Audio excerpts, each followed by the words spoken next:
দুটি জাতীয় পত্রিকায় বিজ্ঞপ্তি প্রদান করে দেওয়া হবে। প্রসিকিউশন পূর্ণ সুবিধা দেওয়ার জন্য প্রস্তুত আছে।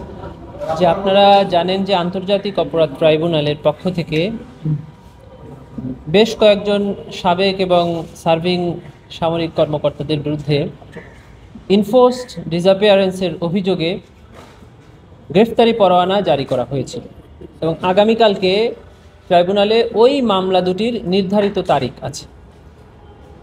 ট্রাইব্যুনালের অর্ডার শিট থেকে দেখা যায় যে এই তারিখে বলা হয়েছে যে ইন্সপেক্টর জেনারেল অফ পুলিশকে অর্ডার দেওয়া হয়েছিল যে উনি এই ওয়ারেন্ট অফ অ্যারেস্ট এক্সিকিউট করবেন এবং যে সকল আসামিদের বিরুদ্ধে গ্রেফতারি পরোয়ানা জারি হয়েছে তাদের সংশ্লিষ্ট কর্তৃপক্ষকেও এই অ্যারেস্ট অফ ওয়ারেন্টের একটা কপি পাঠানো হয়েছিল।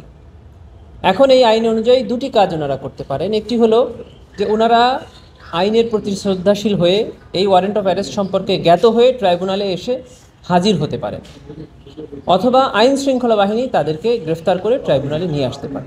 এই দুটির যে কোনো একটি হতে পারে। ট্রাইব্যুনাল আইন অনুযায়ী যদি ওনারা হাজির হন অথবা গ্রেফতার করে ওনাদেরকে ট্রাইব্যুনালে হাজির করা হয়, ট্রাইব্যুনাল চাইলে তাদেরকে জামিন প্রদান করতে পারেন যদি তারা জামিন চায় এবং জামিনের গ্রাউন্ড থাকে, অথবা তাদেরকে জেল হাজতে প্রেরণের আদেশ দিতে পারে।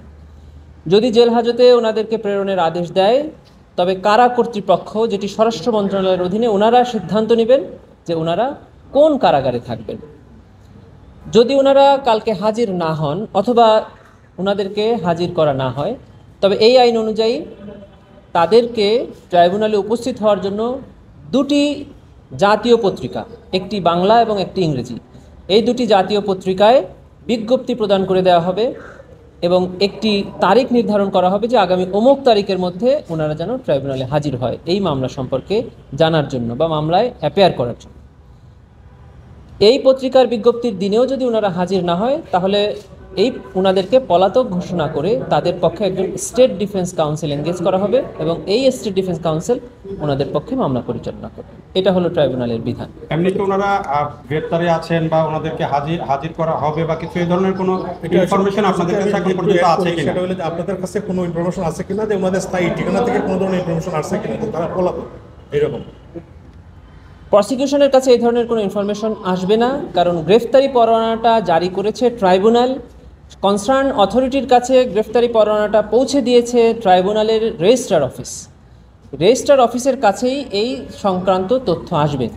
এরপরে কালকে ট্রাইব্যুনাল ঘোষণা করবেন যে তাদের কাছে আদৌ কোনো তথ্য এসেছে অথবা আসেনি। প্রসিকিউশন যদি জানতে পারে ট্রাইব্যুনালের মাধ্যমে যে তাদের নন এক্সিকিউশন রিপোর্ট এসেছেন, তখন আইনের বিধান প্রসিকিউশন ট্রাইব্যুনালকে জানাবেন যে পরবর্তী ধাপ কী হবে। আচ্ছা, এর আগে যখন পত্রিকা বিজ্ঞপ্তি প্রকাশ যাদের ক্ষেত্রে হয়েছে তারা একেবারে অ্যাবসকন্ডে, এখানে খালি চোখে মানে আইনের চোখে না হলে খালি চোখে আমরা দেখছি যে এই 15 জন সেনা হেফাজতে আছে এবং তারা তাদের কর্তৃপক্ষ জানিয়েছে। সেই ক্ষেত্রে এখানে পলাতক হিসেবে কি কোর্ট এটা বিবেচনা করবে না? কোর্ট তো বুঝতেই পারছে যে আছে। আইন এ ব্যাপারে শুধু আইনের বই মানে আইনের ধারা এবং বিধি লক্ষ্য করবে। সামাজিক যোগাযোগ মাধ্যম অথবা গণমাধ্যমে ওনারা কি জানতে পেরেছেন এটা এখানে আমরা বক্তব্য নয়। সেনা সদর তো ব্রিফিং করে বলেছে তাদের হেফাজতে 15 জন আছে, যে সেটা আনঅফিসিয়ালি বলেছেন এবং তখন ওনারা এক্সিকিউশন অফ ওয়ারেন্টটা পায় না, এটা ওনারা বলেছেন। কালকে যদি তারা না আসে তখন কি আপনারা এই প্রসঙ্গটা কোর্টের কাছে সাবমিট করবেন যে আমরা দেখেছি যে তারা তো ইতিমধ্যে সেনা হেফাজতে আছে? সেটা চিফ প্রসিকিউটর মহোদয় সিদ্ধান্ত নেবেন। এই শেষ প্রশ্ন সেটা হচ্ছে যে এইখানে তো 15-16 জনের ব্যাপারে তারা একটা স্বীকারোক্তি দিয়েছেন, বলেছেন ব্রিফিং করে, কিন্তু এর বাইরে আরো যারা আছে, বিশেষ করে সাবেক ডিজি যারা ছিলেন, যারা পলাতক, তাদের ব্যাপারে কোন ধরনের পরবর্তী আপনাদের চিন্তাভাবনা কি বা এই ব্যাপারে এখানে সার্ভিং